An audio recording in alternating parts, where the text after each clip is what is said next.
Okay, here we are again at another vacant QSR, and you're probably going to get sick of me for looking at these vacant Sonics, but I have a client that wants me to go look at all these, see if they're in possible areas of good redevelopment.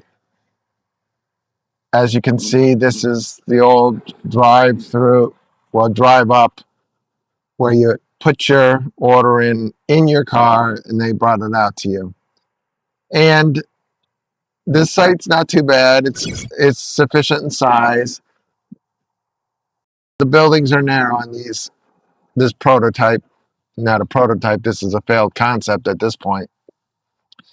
But we see so many of these Sonics, and the reason we see so many, people keep asking me, is it because of the brand or is it because the sites they chose? And it's a combination of both. The brand in this concept where you do the drive up, order in your car, they bring it out to you. Obviously, that's with the labor cost and everything else, and the way people, their habit is to love drive-throughs. This is not concept of choice at this time in American fast food industry. So these Sonics, some of them is just a concept, but some of them the site was just horrendous. Picked a secondary site that was away from the other QSRs, quick service restaurants, because of two things. There was no sites available next to the category one QSRs, or they just needed the cost of site to be so low that they had to move out on the fringe. And when you do that, move out on the fringe, of course, it becomes more of a destination location than it is a convenience location. Because as you know, when you get off any exit in the United States, you find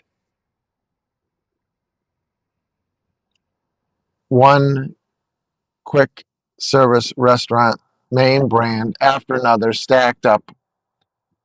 And on this case, this is not the case. This is not near. And here again, you see this is another common denominator through these Sonics I often see is there's usually somebody camped out on the location. So I think this is a good location, but the price would have to be right. It's probably a better redevelopment site. Do I think the concept of the Sonic here on the modern model with the smaller building and solely drive through would work here? No, I don't. I think this site is just off the path, just a little too far when you look at all the other QSRs. Because you might say, well, it's only a difference of a half a mile. It's a difference of a half a mile that is a huge difference because down the road there's the McDonald's, the Wendy's, the Chick-fil-A, and you name it. You can name them off yourself. However, this is on the other side of that intersection where all the QSR start.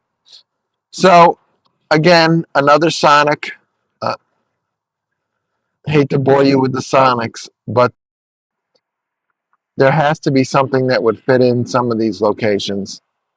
But I don't think in some of these locations a QSR is feasible for the redevelopment. It appears that some of these locations, like right next to this one, there's a laundromat, there's two hotels across the street, and I think there's a pawn shop next to it. So this is just not the mix for a QSR. There's no walking traffic here that's going to, this site's going to serve. It's a divided highway, you see. So you'd either have to do a U-turn, which nobody's going to do because if they're heading south here, as soon as they cross that light where the zone is, where the QSRs are, they have them all stacked on the opposite side of the highway on that side, and a few on the left further down. But nobody's going to make a U-turn, as you see most of the traffic. And going north, you have to pass all the other QSR quick service restaurants before you get here. And this is basically the last QSR before you head out of town. So that combination just does not work. There's many factors: the divided highway, the side of the highway, outside of the QSR zone,